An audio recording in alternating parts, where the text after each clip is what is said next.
मंगलाचरण करेंगे 4-5 नहीं।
इस्कॉन डीवीटी संस्थापकाचार्य श्री प्रभुपाद की, जगत पुरुष प्रभुपाद की, कृष्ण कृपामृत श्री प्रभुपाद की, आल गुरुश्व संबंधी बोले, आल गुरुश्व संबंधी बोले, आल गुरुश्व संबंधी बोले, आल गुरुश गुरु एंड गौरांगा श्री जन्माष्टमी सेलिब्रेशंस की।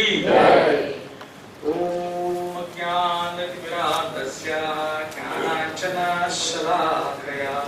चक्षुरुन्मिलितं तस्मै श्री गुरवे नमः। श्री चैतन्यमनोभीष्टं स्थापितं येन भूतले स्वयं रूपगदा मह्यं ददाति स्वपदान्तिकं।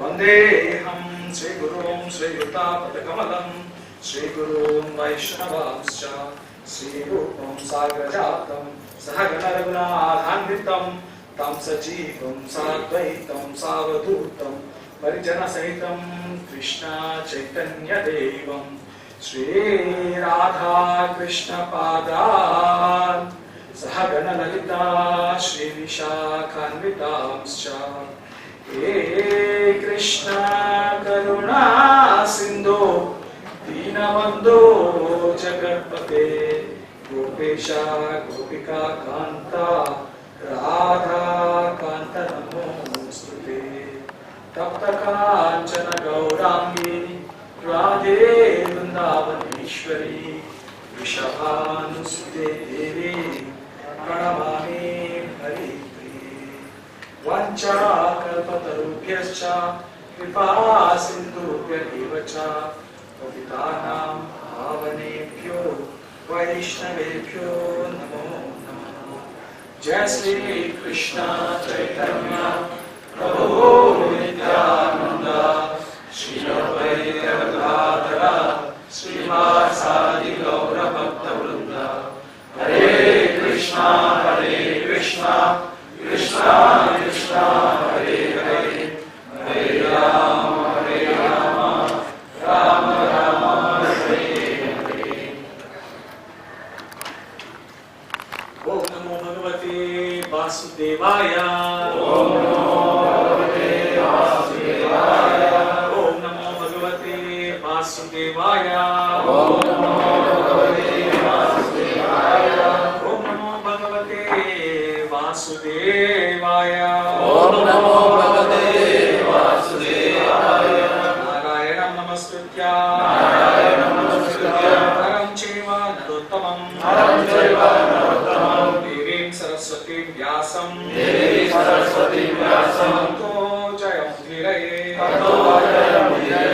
नष्टप्रायेषु अभद्रेषु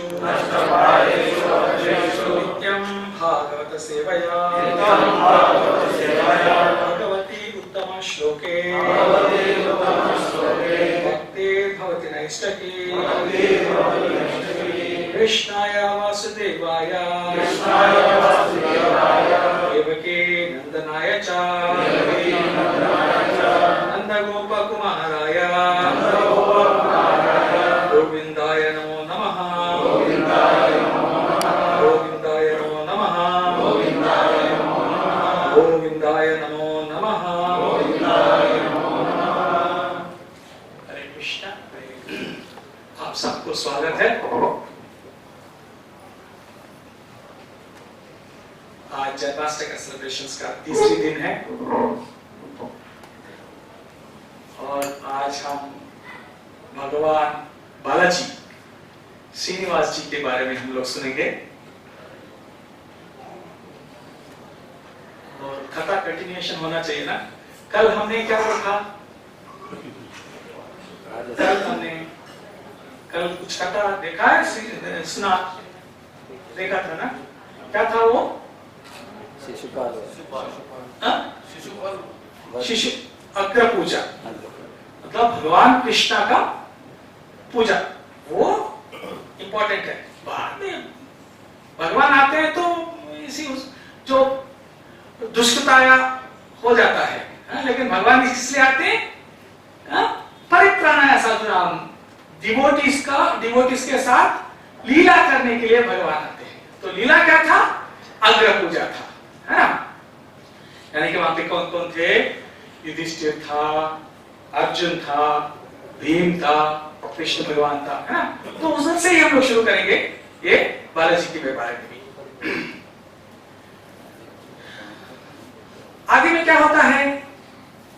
अग्र पूजा हो गया है, उसके बाद में क्या होता है? राज्य यज्ञ के बाद तो दुर्योधन को थोड़ा जलसी होता है, तो उधर से शुरू होता है युधिष्ठिर के साथ मतभेद करने का, और वो जाके जाके जाके जाके महाभारत हो जाता है। और महाभारत में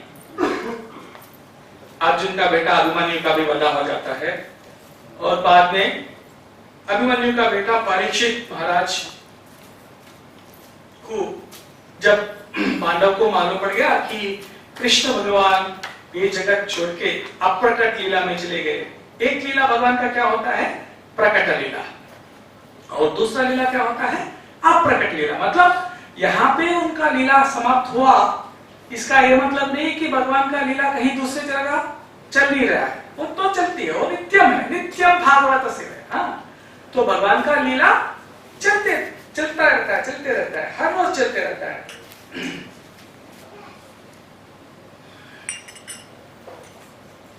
तो परीक्षित आ गया, और परीक्षित का कहानी भी हमको थोड़ा मालूम है ना, क्या हुआ। परीक्षित एक बार जंगल में जाता है, याद है सबको, और जंगल में जाता है तो क्या होता है, भगवान का लीला से उन्होंने एक आश्रम को जाता है। कौन सा आश्रम? शाम्यकर्णी का आश्रम को जाता है। वहां पे बहुत क्या बोलते हैं उसको, पानी से प्यासा होता है, पानी से प्यासा होके वो आश्रम को जाता है। लेकिन वहां पे वो जो शाम्यकर्म ऋषि जो है वो ध्यान मुद्रा में, मतलब भगवान के चिंतन, ध्यान का मतलब क्या है, किसके ऊपर ध्यान करते हैं, सिर्फ भगवान के ऊपर जो ध्यान करते हैं वो सही ध्यान है। अष्टांग योगा में सिर्फ भगवान के ऊपर जो ध्यान करते हैं वही ध्यान है। तो वो भगवान के ऊपर ध्यान करते में मतलब पूरा निमग्न हो गया है। तो जब पूरा निमग्न होता है तो बाह्य प्रपंच का मतलब कोई ज्ञान नहीं रहता है ना। तो जैसा महाराज आया तो भी उनको मालूम नहीं पड़ा। महाराज ने पूछा 2 बार, 1 बार नहीं, 2 बार नहीं, 3 बार पूछा, अरे मैं प्यासा हूं, थोड़ा पानी दिलाओ, पानी पिलाओ, पानी। लेकिन वो ऋषि जो है वो ध्यान में थे, तो उन्होंने उनका खदर नहीं, क्या नहीं, उन्होंने सुन नहीं पाया क्योंकि वो ध्यान में थे। तो ये भगवान का लीला है। परीक्षित महाराज बहुत डिवोटी है, तो उनको अभी ऐसा डिल्यूजन हो गया, जैसा अर्जुन को कैसे डिल्यूजन होगा मैं कैसे लड़ूं, हाँ, वैसा उनको भी डिल्यूजन होगा कि अरे ये मेरा अहंकारी है ये ऋषि और मेरा बात नहीं सुन रहा है। वो भगवान का लीला से उन्होंने वहां पे एक सांप था, वो सांप उनके ऊपर डाल दिया, और उधर से शुरू होता है हमारा कथा। हाँ, क्योंकि कल का था ना, कंटिन्यूएशन में चलना चाहिए ना पूरे का पूरा। हाँ, तो शाम्यकर ऋषि के ऊपर उन्होंने सांप डाल दिया और चल बसे। पानी देखा नहीं मिला तो ढूंढते ढूंढते दूसरा आश्रम या कहीं दूसरी जगह पे पानी ढूंढेंगे, निकल गए। इस बीच में क्या है, ये आश्रम में शाम्यकर ऋषि का एक बेटा था श्रृंगी, 9-10 साल का लड़का था, उतना परिपक्व नहीं था, बच्चा था। उनका एक दोस्त था, उसका नाम कृषा, वो दोस्त का नाम कृषा। वो कृषा ने आके बताया, जब श्रृंगी बाहर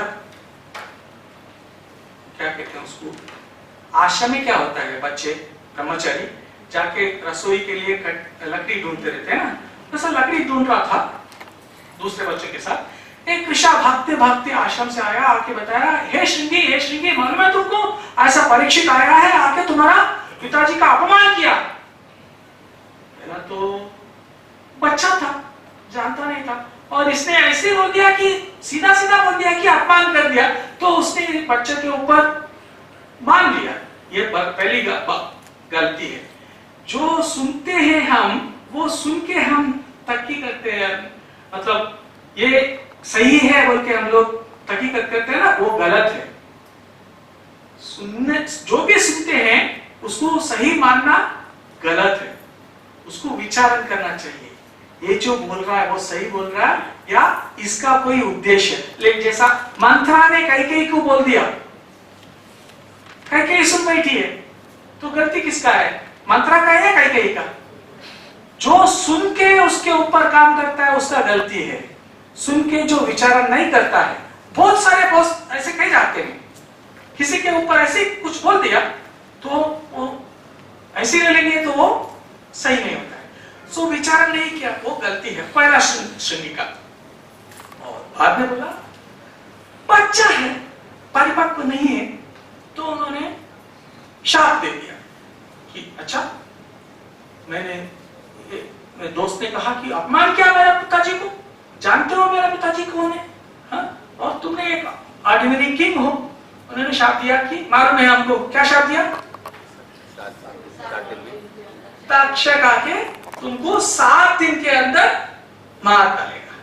सांप ने डाला है ना, इसलिए सांप ही आपको 7 दिन के अंदर आपको मार डालेगा। शाप तो दे दिया, वो बच्चा है वो भूल भी गया। वो निकाल के आया, जब घर आया तो घर आके पिताजी को बता दिया, पिताजी ऐसा हुआ, आपको मालूम है कि आपको अमान किया है वो महाराज है। ये पिताजी को मालूम भी नहीं था कि ऐसा परीक्षित आया है। वो ध्यान से उठ के देखा कि गले में तो सांप है, मारा हुआ सांप है। उन्होंने बोला मारा हुआ सांप है, ठीक है आया होगा, निकाल के रख दिया। शाम को उन्हें इसी का कोई परवाह भी नहीं किया, उनको मालूम भी नहीं है, तो उनको अपराध मतलब होने का चांस ही नहीं है। लेकिन जब बच्चा ने बोला कि तुमको अपराध किया ऐसा डाल के, मैं इसलिए उसको शाप दे दिया, शाम ऋषि बहुत पछताए। अरे तुम बच्चा हो, ऐसे कैसे तुमने सोचा कि उन्होंने मुझे अपराध किया? अगर मैं होश में होता तो वो मुझे सत्कार करता था। वो परीक्षित महाराज चाहते हैं। तो तुरंत उसका दूसरा डिसाइपल एक था, गुरुमुखा, गौरमुखा। वो डिसाइपल को बुला के गौरमुखा को इमीडिएटली भेजा कि परीक्षित महाराज के पास जाके तुम बता दो ऐसा कि शाप दिया। 8:30 हो रहा है तो थोड़ा जल्दी भागेंगे। तो आके बोल दिया कि ऐसा मेरा बच्चा ने गलती से आपको शाप दे दिया, तो 7 दिन आप थोड़ा उनको क्षमा कर दीजिए, मुझे क्षमा कीजिए, क्योंकि मेरा जो भी जिम्मेदारी था, मेरा बच्चे बाप का जिम्मेदारी होते हैं, तो बच्चा का भी गलती होता है 12 साल से अंदर, वो बाप का गलती होता है। तो मुझे क्षमा कर दीजिए, मुझे मालूम नहीं था, और बच्चा को भी क्षमा कर दीजिए। आप जो भी दंड देंगे हम इसके लिए तैयार हैं। ऋषि था, ज्ञानी था, तो बोले। लेकिन परीक्षित महाराज भी डिवोटी था, उन्होंने पहले से ही सोचा, अरे ये कैसे मैंने कर दिया, ऋषि को ऐसा नहीं करने का था। तो वो चिंतन में था, इसलिए बोला आपका कोई गलती नहीं है, आपका बच्चा भी कोई गलती नहीं है, मेरा गलती का मुझे सजा मिलना चाहिए, ये मैं सजा मानूंगा। और तुरंत उन्होंने गंगा के किनारे जाके, वो पूरा मालूम है हमको कैसे भागवत सुनाया गया है। ये हो गया। जाने के बाद कथा हो गया, और सुत गोस्वामी, शुक्रदेव गोस्वामी उधर से निकल गए। उसके बाद में 1 दिन हो गया, 2 दिन हो गया, 7 दिन हो गया, शाम आने वाली है, शाम होने वाली है, मतलब 7 के दिन खत्म होने वाले। इसलिए ये राजा का, जो परीक्षित महाराज के जो पदाधिकारी है, वो लोग चिंता में बैठ गए। अरे इतने दिन निकल गए, भागवत चल रहा था तो कुछ नहीं हुआ, मतलब भागवत जहां पर चलता है वहां पे ऑस्पिशियस होता है, वहां पे कोई इनऑस्पिशियस थिंग नहीं होता है। तो भागवत चल रहा था तो कुछ नहीं हुआ, परीक्षित महाराज को भी भागवत खत्म हो गया, कुछ होने वाला है। तो तुरंत उनके बंदोबस्त कर दिया कि एक किसी को भी उनके पास नहीं जाने दिया, कोई चीज को भी उनके पास जाने नहीं दिया। लेकिन होने का तो कोई टाल नहीं सकता है। तो एक तक्षक उधर आ गया, अभी जाने के लिए सोचता है कि वहां पे पूरा बंदोबस्त है, कैसे जा नहीं सकता है। इतने में सोच रहा था, इतने में एक ब्राह्मण उधर से गुजर रहा था। वो ब्राह्मण का नाम था कश्यप ब्राह्मण। बहुत ही विद्वान ब्राह्मण था, बहुत ही पावरफुल ब्राह्मण था, और वो वैद्य विद्या भी जानता है। वैद्य विद्या मतलब क्या, डॉक्टरी। तो उसमें ये भी आया था, कोई पॉइजन आता है तो पॉइजन का कैसा विकृति करना है, क्या बोलते हैं उसको, निवारण। पॉइजन को निकालने का क्या बोलते हैं उसको, ओके, मालूम हो गया ना, वो भी जानता है मंत्र से कैसा पॉइजन का इफेक्ट निकालने का। तो सबको मालूम है। जब वो आता है तो तक्षक को मालूम पड़ा, अरे ये दिख रहा है सच्ची में ये मेरा पावर निकालेगा क्या, डाउट होता है। आगे वो तुरंत तो तक्षक एक ब्राह्मण का रूप डाल के कश्यप के पास जाता है। हे कश्यप, मैंने सुना आप बहुत बड़ा वैद्यवान हो, ये शाप था, तक्षक आके मारेगा, वो तक्षक को भी आप, तक्षक का विष को भी आप ये कर सकते हो क्या? मेरा क्या है, भगवान का इच्छा है तो कर सकता हूँ, मेरा मतलब अच्छा वाला था। अच्छा तो देखते हैं, तब वो उसका जिजरू स्वरूप रहेगा, मैं तक्षक हूं, अगर देखते हैं कि आप मेरा विष को हरा सकता है। तो सामने एक बड़ा झाड़ था, वट वृक्ष था, जाके वो वट वृक्ष को उसने धस पा दिया। एकदम वटवृक्ष, उतना बड़ा वटवृक्ष, हरा भरा, एकदम वो भस्म हो गया, राख बन गया। और साथ ही साथ में तक्षक को भी मालूम नहीं था, ब्राह्मण को भी मालूम नहीं था, काश्यप को, कि ऊपर एक क्या बोलते हैं उसको, एक जंगल में रहता है आदमी लोग, ट्राइबल का आदमी कुछ पकड़ने के लिए वहां पे वो झाड़ के ऊपर था, वो भी रात जल के राख हो गया।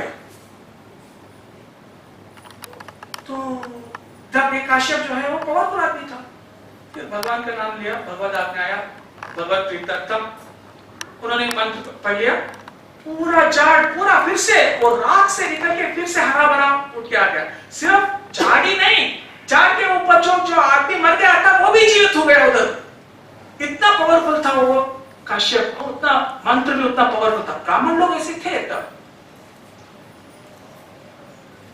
तो ये देख के तक्षक को, अरे ये तो फिर गड़बड़ हो गया।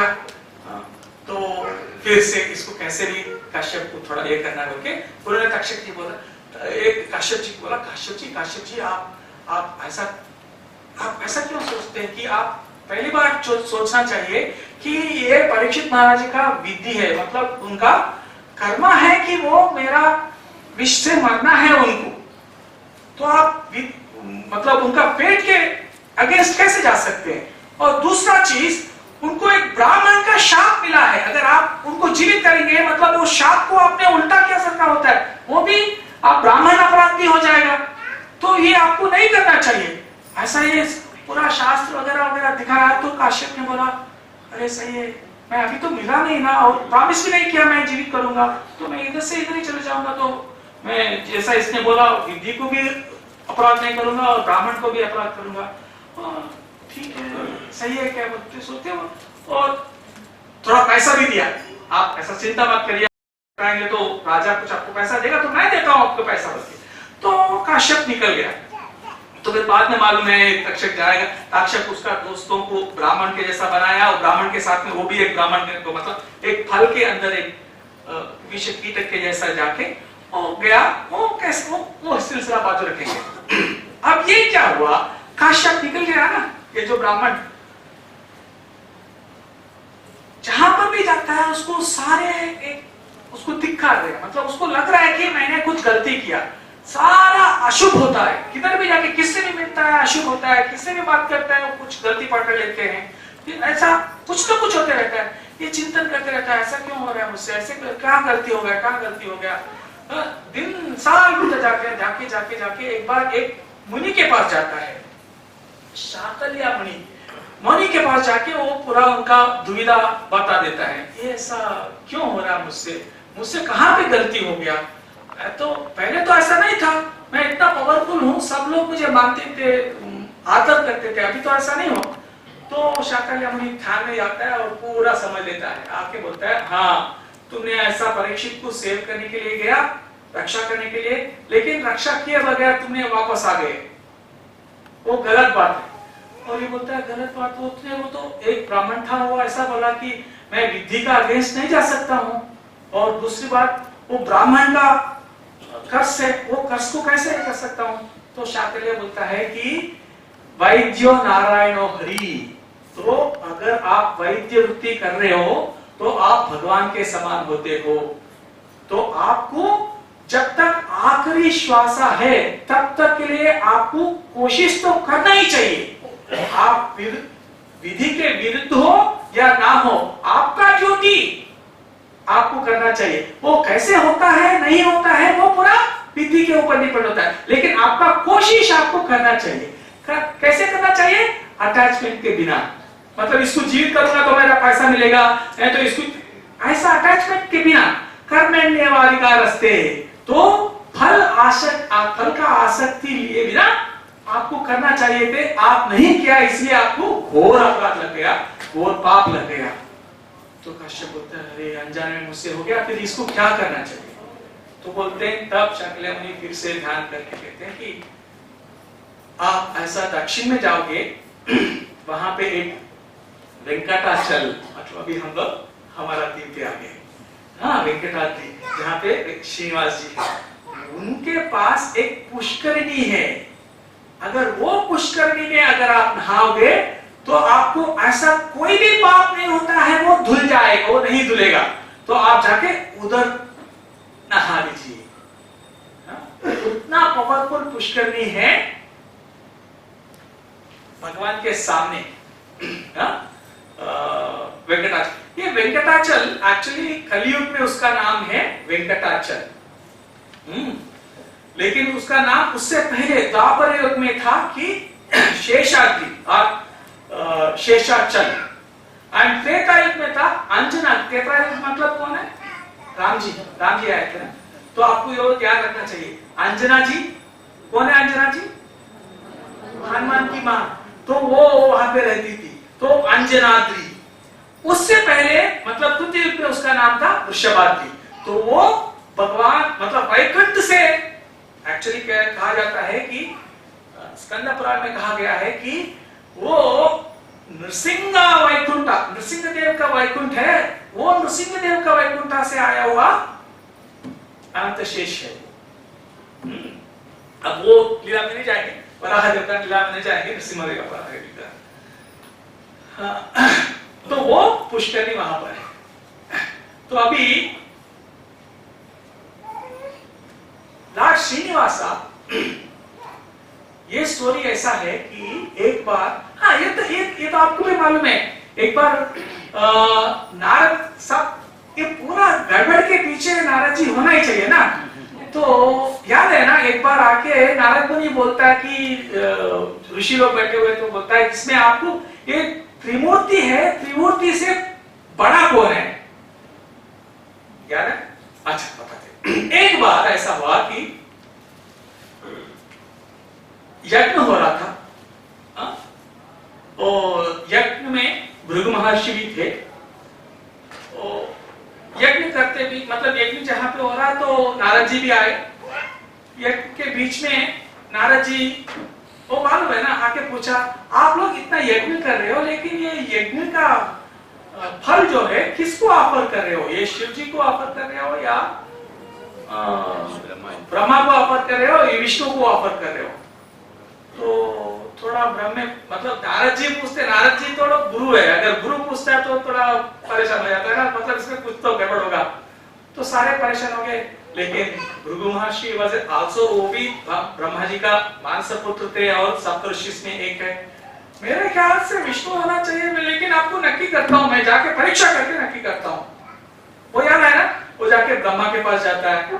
ब्रह्मा जो है, तब जब भृगु महर्षि जाता है तो सरस्वती देवी बाजू में बैठी रहती है, लेकिन ब्रह्मा जी जो है उनका वो वेदा पढ़ते रहता है। इतना पढ़ने में निमग्न होता है कि वो ब्रह्मा जी को देखता भी नहीं है।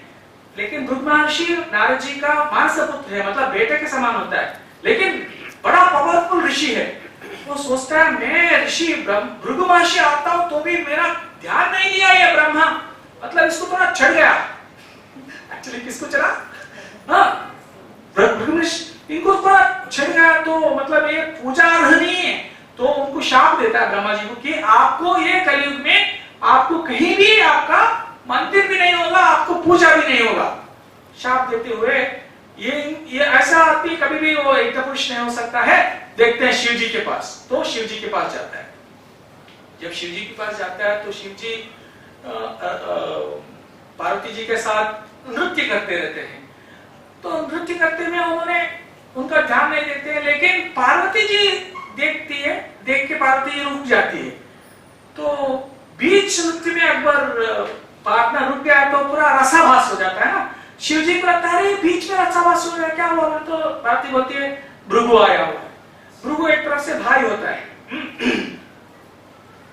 ये तुमको कोई शिष्टा नहीं मालूम है, मतलब कोई क्या बोलते हैं एटिक्वेट, मर्यादा मालूम नहीं है कि हम लोग नृत्य कर रहे हैं, ये नृत्य को भंग करने के लिए ऐसे तुम चले आ सकते हो अंदर, ये गलत है। बोले तो भृगु शुरू कर देता है, तुमको इतना भी नहीं है कि मैं आया हूँ, भृगु महर्षि आया हूँ, बंद करके तुम्हारा नृत्य मुझे आह्वान करना ये भी नहीं मालूम है। तो उल्टा वो शुरू हो जाता है। इस बीच में शिव जी को बहुत गुस्सा आता है, वो मारने के लिए जाता है, तुमको शिष्टा नहीं है, तुमको मैं सीधा करूंगा। तो पार्वती जी बुलाते नहीं, तो उसको तो मालूम नहीं है, अज्ञानी, तुम भी ऐसा उसको कूद पड़ेगा तो कैसा? शांत करती है। लेकिन वो गुस्सा में बोलता है तुमको इतना गुस्सा आ गया मेरा एक बात से, तो तुम पूरा कठोर आदमी हो, तुम्हारा स्तर देवता के जैसा नहीं है, तुम कठोर पाषंड बन जाओ, तुम्हारा पूजा पाषंड के जैसे होता है। तब से शिव जी का, शिवलिंग का पूजा होता है, शिव मूर्ति जी का पूजा नहीं होता है। तो उधर से फिर विष्णु जी के पास जाता है। विष्णु जी के पास जाते हैं तो विष्णु जी वहां पे तब योग निद्रा में होते हैं। तो वो तो हर चीज जानता है, वो क्षेत्रज्ञ है, मतलब हर दिल में रहता है, हर एक के बारे में जानता है। वो जानता है भृगु कहाँ जाके क्या क्या कांड करके आया है और कैसे आ रहा है, कौन से मूड में आ रहा है, फिर भी देखने के लिए कैसा रहता है, मंदस्मिता, मतलब विष्णु भगवान ऐसा हंसते रहते हैं कि ये भृगु सोचा अरे मुझे देख के हंस रहा है, हा? लेकिन विष्णु भगवान का फेस तो आके हंस रहा है लेकिन उठ नहीं रहा है, इसको भी चढ़ गया, बोल वो आके अभी सो रहा है तो उठाएंगे, इसमें उठाता हूं पांव से मार देते हैं। ये तो पूरा हिस्सा मालूम है हमको। तो तब जाके विष्णु जी उनको फिर जैसा कहते हैं कि कुछ नहीं हुआ, अरे मुझे मार के शायद आपका पैर का कुछ दुख गया होगा, उनको मसाज किया गया। तो तब जाके उन्होंने हाँ ये सही है, ओके विष्णु जी नंबर 1 है कहते हुए वो पास है। लेकिन इस बीच में क्या होता है, महालक्ष्मी वहां पे जो बैठी है उनको बुरा लगता है कि मेरे जगह पे उन्होंने पांव मारा और मेरा पति जो है मेरे स्थान को कोई पांव से मारा तो भी उसको उसका पादा पूजा कर रहा है, ये तो अच्छी बात नहीं है। तो गुस्सा आ जाता है लक्ष्मी जी को, वो कुछ नहीं कहते, ना भृगु को कुछ कहते हैं ना महाविष्णु को कहते हैं, उधर से निकल जाती है। अगर मुझे नहीं चाहिए होता है तो आपको मैं तो निकल के आके वो आके कहां पे रहती है, एक प्लेस कॉल्ड करवीरपुरा। आज का वो करवीरपुरा क्या है, कोल्हापुर। तो वो कोल्हापुर में आके लक्ष्मी जी तपस करने लगती। जब लक्ष्मी जी चले गया तो विष्णु भी roughly can I go up to 9 o'clock or 9:15 whatever.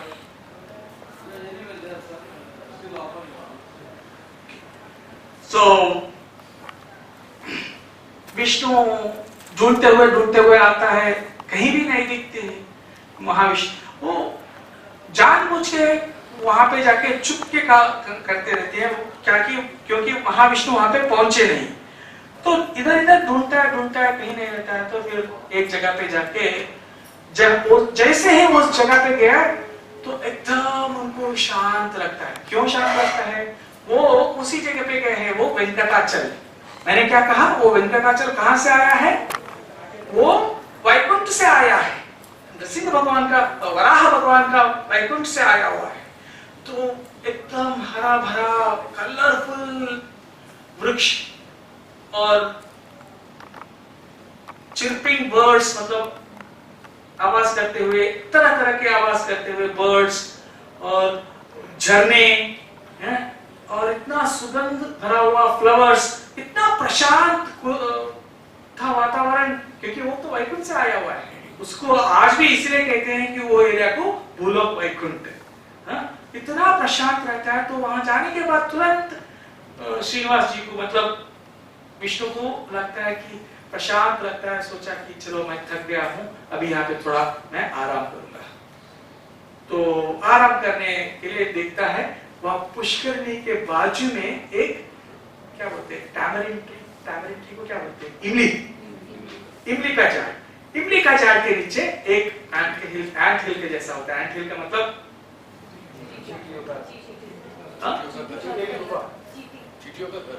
चींटी का गुहा, गुहा, चींटी की गुहा होती है। वहां पे जाके वो आराम करने, मतलब थकावट दूर करने। अगर भगवान का थकाव, मतलब भगवान का 1 सेकंड भी कितना होता है, एकदम लंबा होता है। तो एकदम फिर चींटी की गुहा पूरा हो जाती है। ये इस बीच में ब्रह्मा शिवा, वैकुंठ में विष्णु नहीं होता है तो जगत का पालन कौन करेगा, कुछ गड़बड़ होता रहता है। तो ये लोग, अरे महाविष्णु की हो गया, लक्ष्मी देवी नहीं है, महाविष्णु ढूंढते हुए आके यहाँ पे देखते हैं, पता करते हैं, अच्छा अभी ये तो योग निद्रा में उधर चले गए, फिर इनको कुछ तो खाना पीना देना है ना।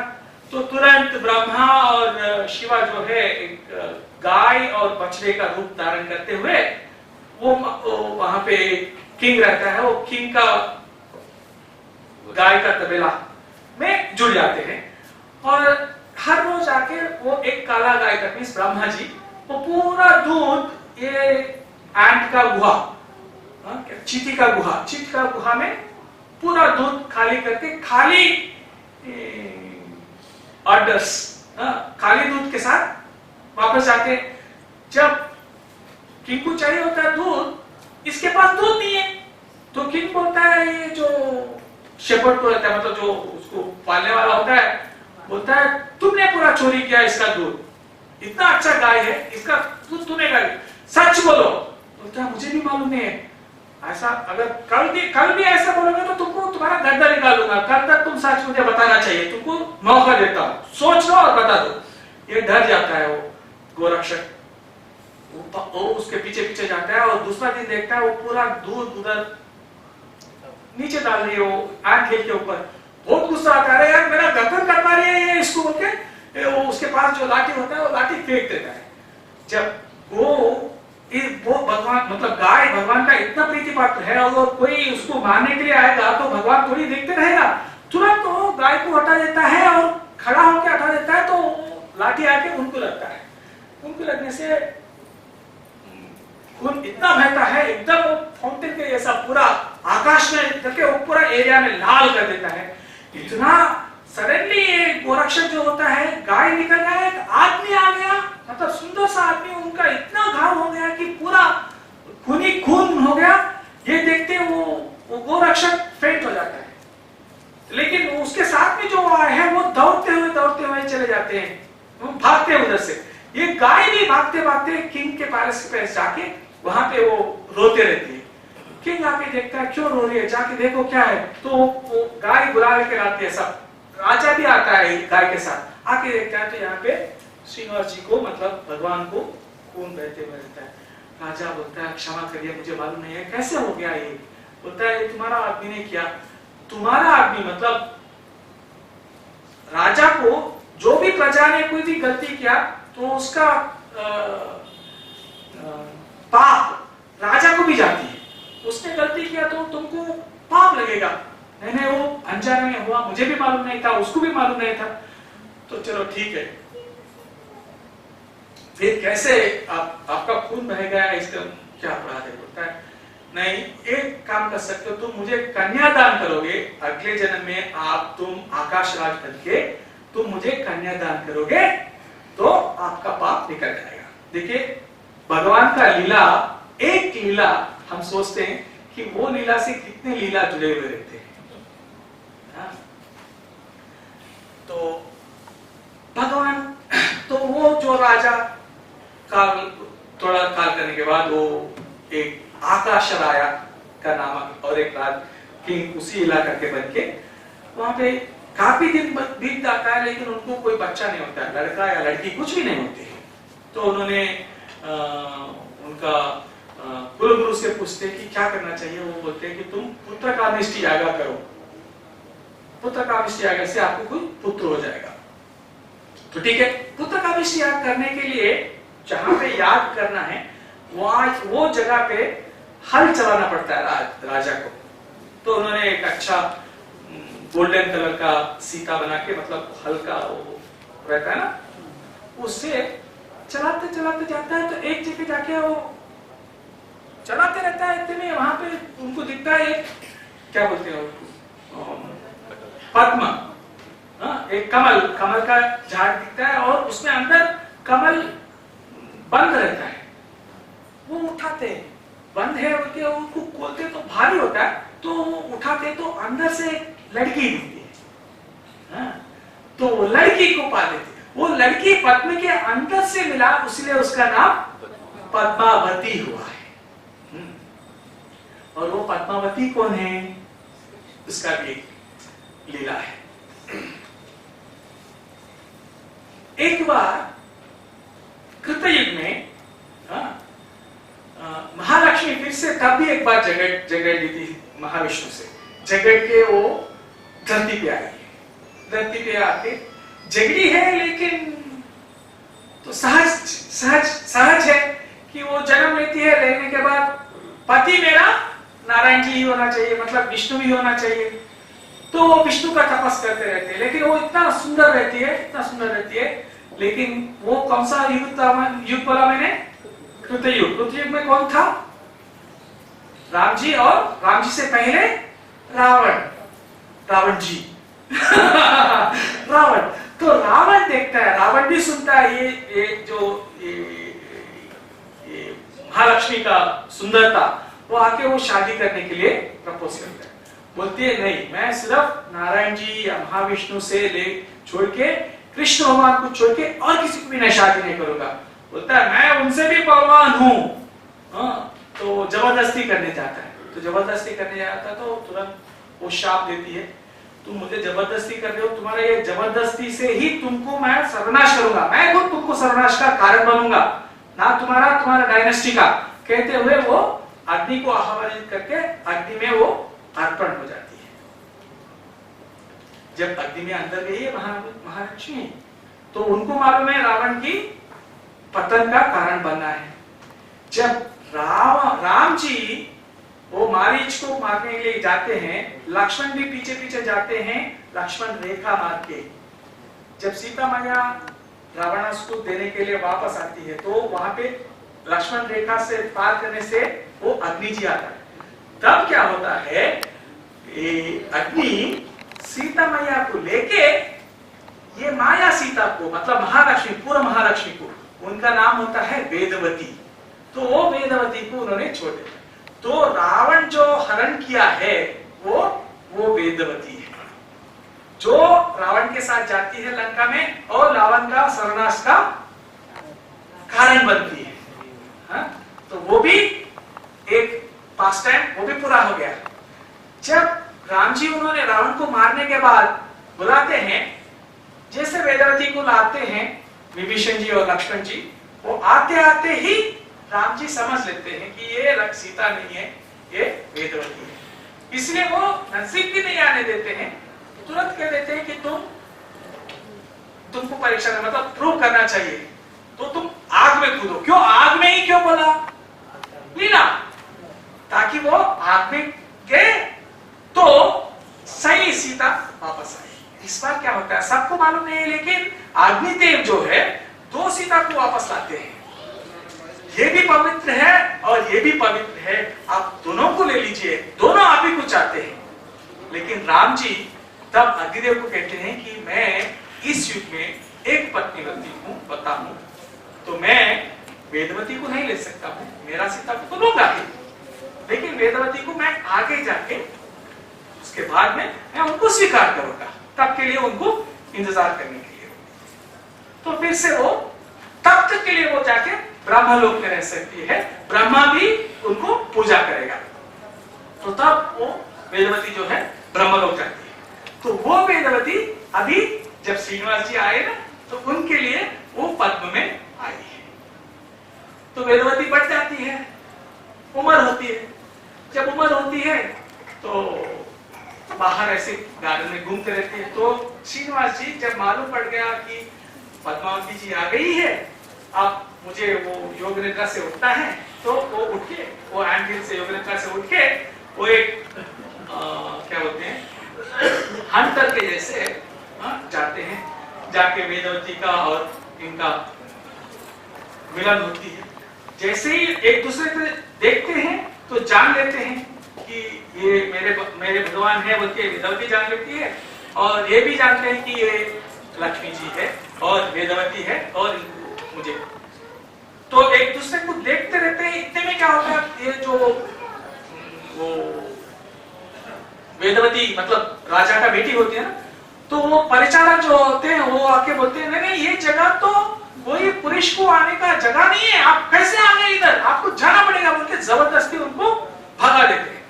जब भगवान उनके मतलब वेदवती जी का माता जो राजा का बेटी थी उनके नजर से दूर हो गया, तो वो बेर नहीं कर सकती, मतलब सह नहीं सकती है, और सहने वो एकदम बेहोश हो जाती है और इनको पका देते हैं।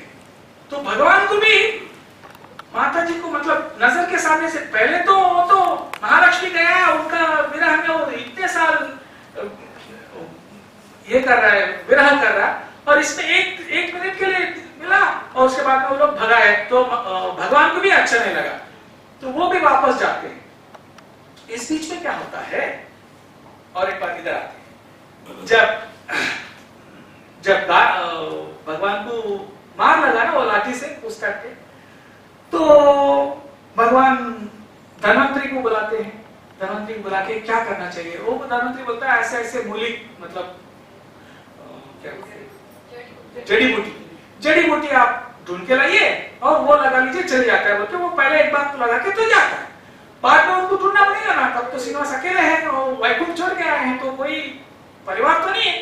तो एक बार ढूंढने के लिए जाते हैं, जाएंगे तो वहां पे नरसिंह भगवान, वहां वराह भगवान का झुंड होता है, उनके परिवार, वो सारे इनके ऊपर कूद पड़ते तो श्रीनिवास जी भागते भागते फिर जाके वो आंधी में बैठ जाता है। लेकिन जब बात पहुंचती है वराह भगवान को, वो जो वहां पे पहले से थे, तो वो वराह भगवान, कौन वराह भगवान है, वो जो ही वराह भगवान हिरण्यकशिपु ने जो भूमाता को पाल में डालता है तो उठाते हैं ना, वो ही आके वहां पे तपस करते रहते हैं।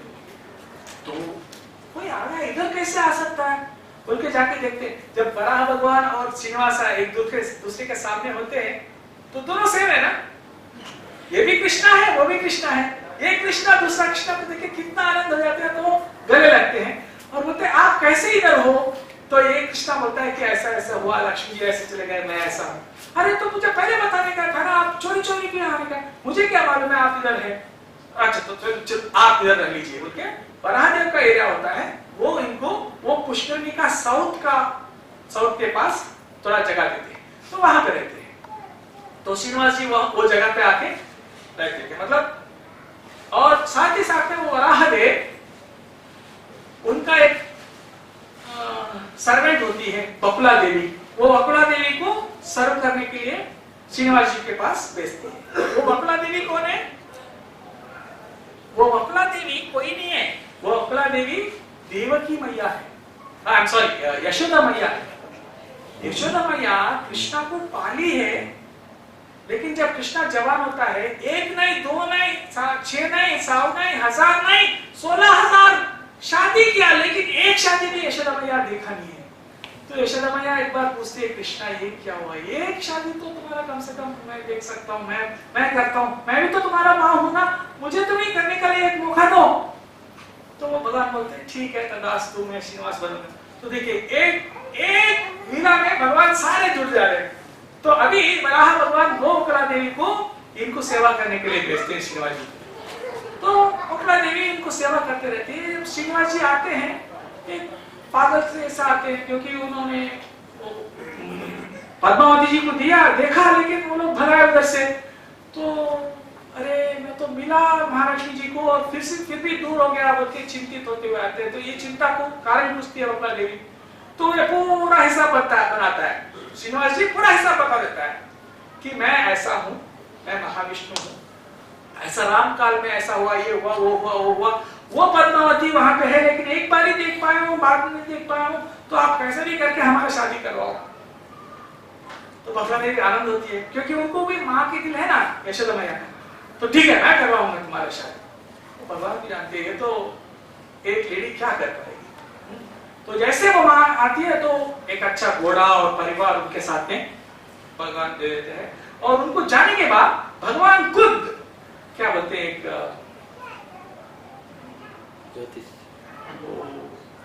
फ्यूचर टेलर होते हैं ना, फ्यूचर टेलर को क्या बोलते हैं, ज्योतिष नहीं, वो जंगल में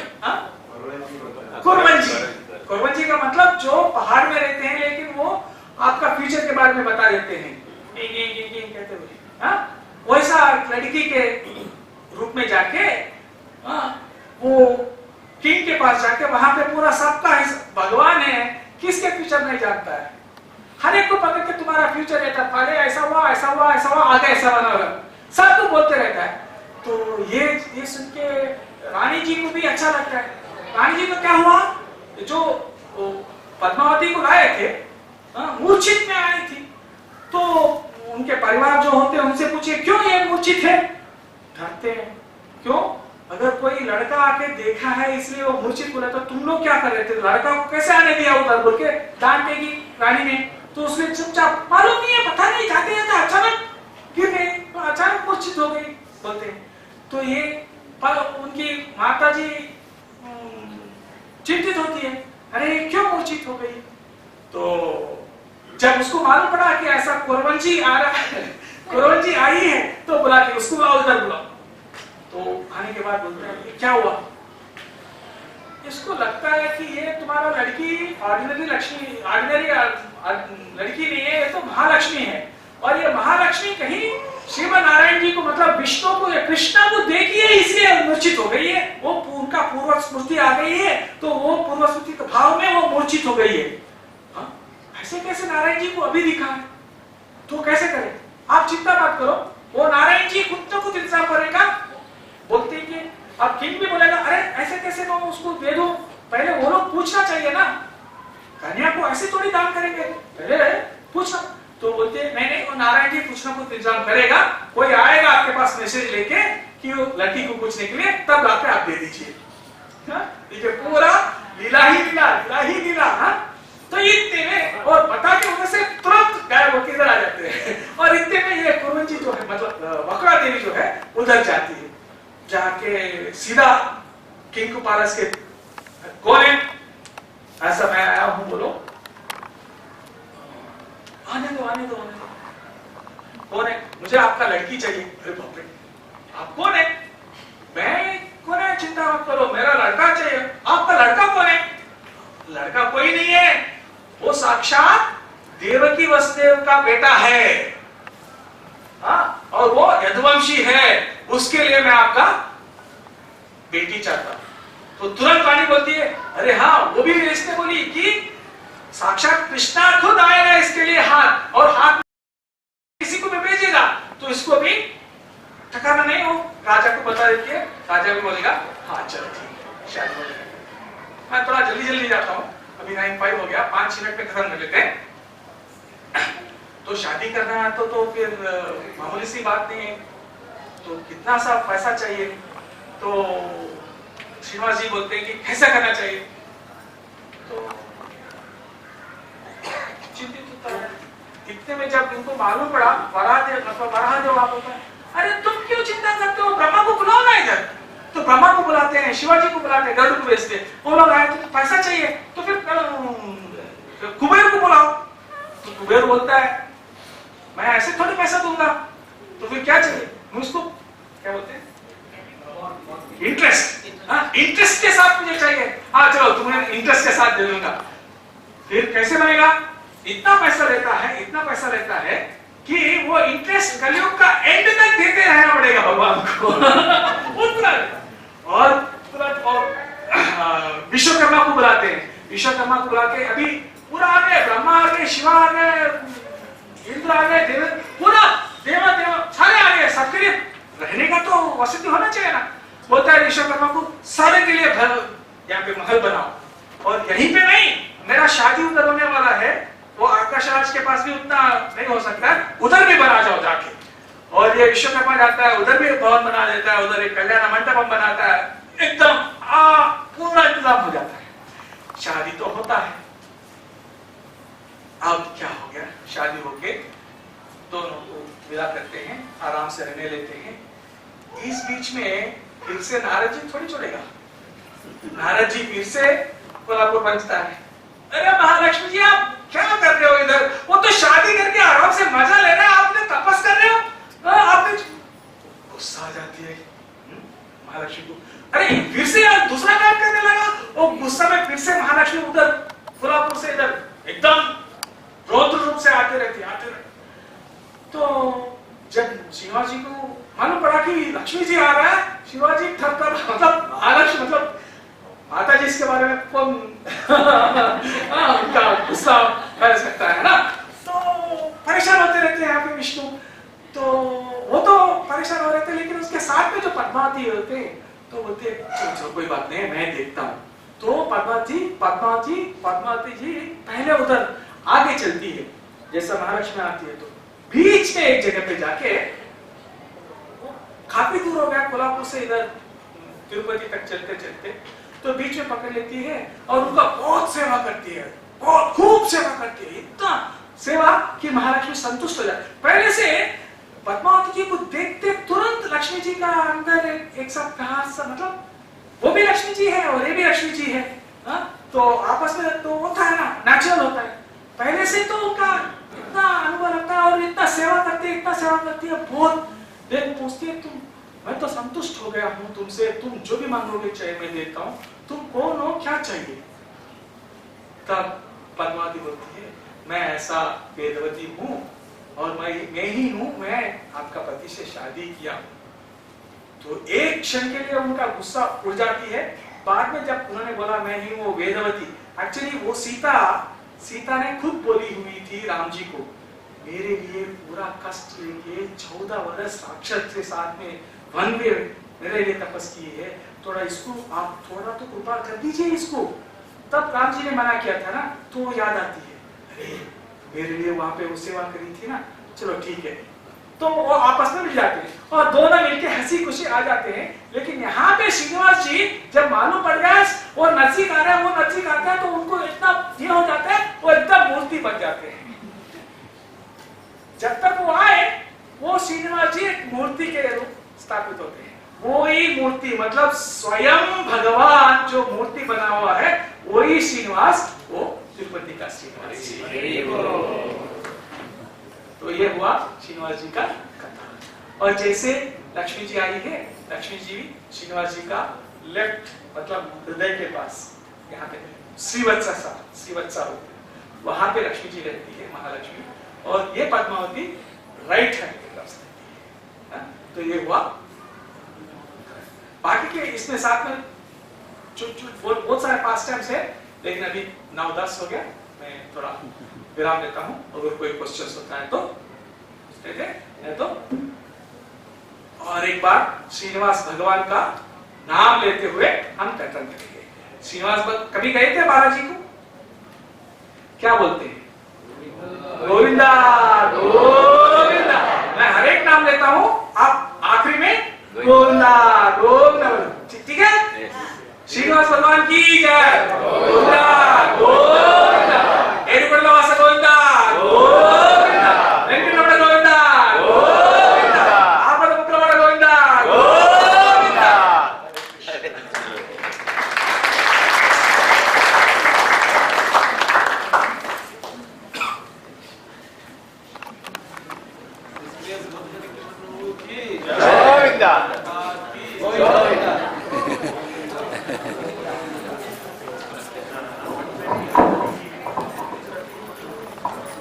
Hare Krishna, we would like to thank Prabhuji. We'll chant one time Hare Krishna mantra for Prabhu. Hare Krishna, Krishna Krishna, Hare Hare, Hare Ram, Ram Ram, Hare Hare. Hare Krishna, our celebration for Janmashtami continues. Tomorrow we will be glorifying Bhadraja of Kanchi, Ativardhan.